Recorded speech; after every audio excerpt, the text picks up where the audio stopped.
अध्यात्म धारा। समर्पण।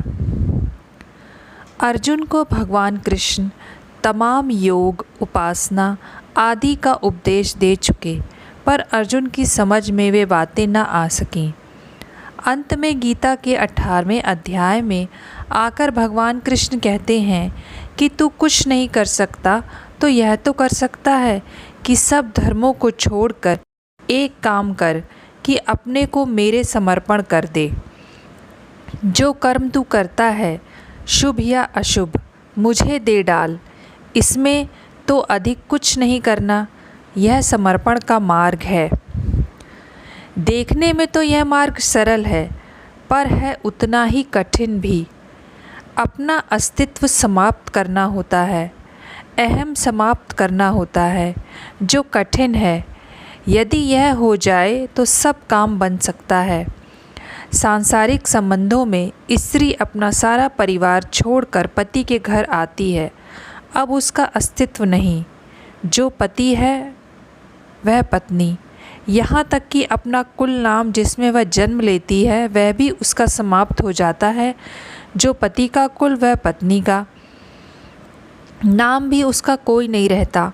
उसके सारे संबंध पति के साथ होते हैं। यहाँ तक कि जब आवश्यकता पड़ती है तो जिस संतान का भार 9 मास तक अपने उदर में ढोती है, अपने रक्त से पालती है, अपने पति पर उसको भी बलिदान कर देती है।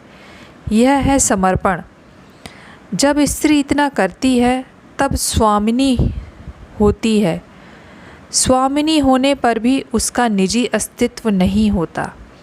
इस प्रकार हम जब किसी को समर्पण करते तो अपना कुछ नहीं रहता, और जब अपना कुछ नहीं रहता तभी कुछ मिलता है, और बिना समर्पण के साधना पूरी नहीं होती। भारतीय दर्शन में मोक्ष, जो मानव जीवन का परम लक्ष्य है, की 4 अवस्थाएं बतलाई गई हैं।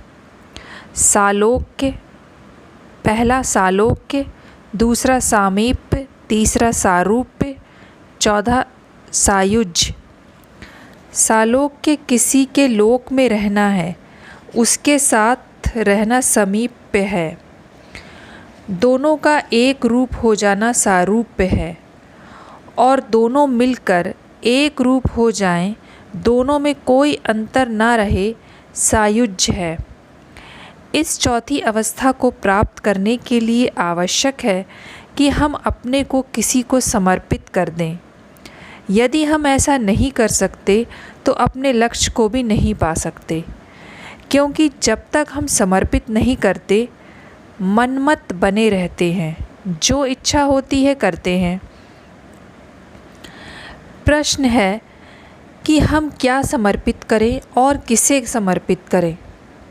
अधिकतर लोग ईश्वर के विषय में तुरंत कह देते हैं कि भाई हमने तो गुरु महाराज कर लिए हैं, अब क्या है, सब वही पार करेंगे।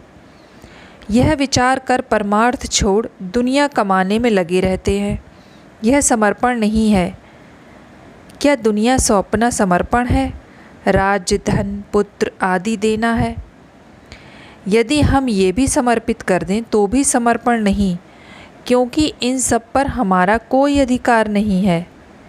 इस धरती का भोग आज तक किसी ने न किया, बल्कि धरती ही सबका उपभोग करती आई है। जब तक चाहा भोगा, उसके बाद समाप्त। सांसारिक वस्तुओं का जिन पर हमारा कोई अधिकार नहीं, समर्पित करना समर्पण नहीं। अब एक ही वस्तु बचती है जो समर्पित की जा सकती है।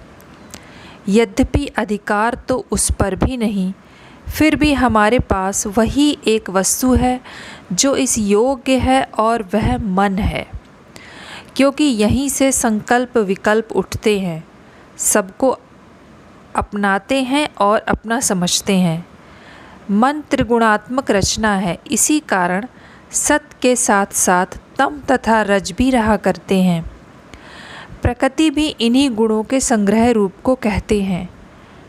जहाँ तक मन रहेगा या इसके खेल का विस्तार रहेगा तथा पहुँच रहेगी, वहाँ प्रकृति का पसारा व राज्य अवश्य रहेगा। इसी को माया कहते हैं। इसीलिए जब मन समर्पित कर दिया तो सबसे अधिकार जाता रहा, क्या दुनिया और क्या दीन। जब मन ही सौंप दिया तो अब हम सोच भी नहीं सकते, बिना उसकी इच्छा के कोई भी विचार नहीं उठता। जब अपना विचार नहीं तो अपना कार्य कैसा। समर्पण में मन समर्पित होता है, इस कारण हमारे विचारों पर दूसरे का आधिपत्य होता है। इसी से समर्पण की कोई भाषा नहीं होती, और जहाँ भाषा होती है वहाँ वास्तविक समर्पण नहीं होता, बल्कि अहम अपने सूक्ष्म रूप में रहता है। समर्पण भाषा में स्वयं को व्यक्त किया करता है।